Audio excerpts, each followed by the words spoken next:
Kaidah mengenal bid'ah bagaimana dan ciri-ciri sesuatu bisa dikatakan bid'ah seperti apa.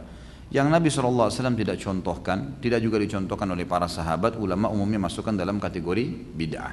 Gitu kan? Dan ini masuk dalam perilaku-perilaku, perbuatan-perbuatan, perkataan, ini masuk di dalamnya. Ini yang disimpulkan oleh para ulama tentang masalah itu. Tentu istilah bid'ah disebutkan dalam hadis Irbat.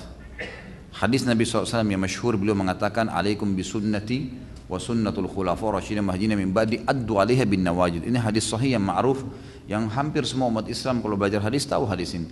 Kata Nabi SAW, berpegang pada sunnahku dan sunnah khulafa rasyidin setelahku, berpegang teguhnya walaupun dengan berpegang teguhlah pada keduanya walaupun dengan gigi geraham kalian. Lalu Nabi SAW berkata, wa iyyakum wa muhdatsatil umur, dan hati-hati dengan muhdatsat. Tahu muhdatsat itu apa? Hadatsa, ya, muhdats ini artinya sesuatu yang baru. Hati-hati dengan perbuatan-perbuatan yang baru, yang tidak ada panduannya, tidak ada tuntunannya. Baru artinya tidak saya contohkan, tidak ada juga dalam khulafaur rasyidin. Karena di awal hadis kan berpegang pada sunnahku dan sunnah khulafaur rasyidin. Berarti yang dimaksud dengan muhdats di sini kembali kepada dua itu. Berpegang teguhlah pada keduanya walaupun dengan gigi geraham kalian, dan hati-hati dengan muhdatsat, baru-baru yang tidak ada dalam sunnahku, tidak ada dalam sunnah khulafaur rasyidin, gitu kan?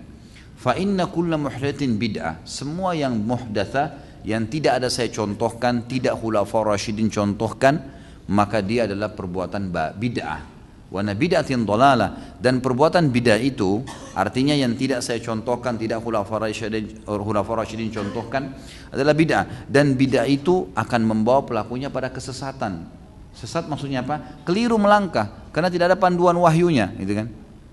Wa inna dhalalan finnar, dan kesesatan akan membawa pelakunya ke dalam api neraka. Ini sabda Nabi SAW. Beliau menyampaikan masalah itu. Dari sini ulama simpulkan, sunnah sama bid'ah adalah dua hal yang berlawanan. Yang hidupkan sunnah berarti mematikan bid'ah, yang hidupkan bid'ah berarti matikan sunnah. Karena memang sudah begitu dia, gitu kan?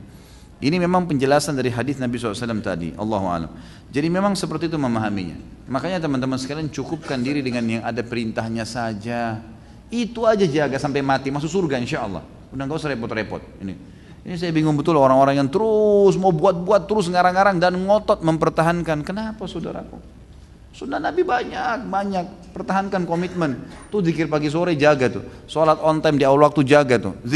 Zikir yang kita dianjurkan untuk baca tiap hari istighfar 100 kali adalah la haula wala quwata illa billah, subhanallah, alhamdulillah, wala ilaha illallah, Allahu akbar. Yang ada sudah dalil-dalil jelas. Kerjakan. Sholat duha yang ada dalil jelasnya, sholat malamnya, komitmen jaga. Apa Anda sudah tiap hari kerjain tuh? Ini masih banyak yang terbengkalai gitu. Jagokan ini, kenapa kok ribut dengan perbuatan bidah ini? Saya bingung gitu. Untuk apa gitu? Dan ngotot mempertahankan, enggak apa-apa, subhanallah.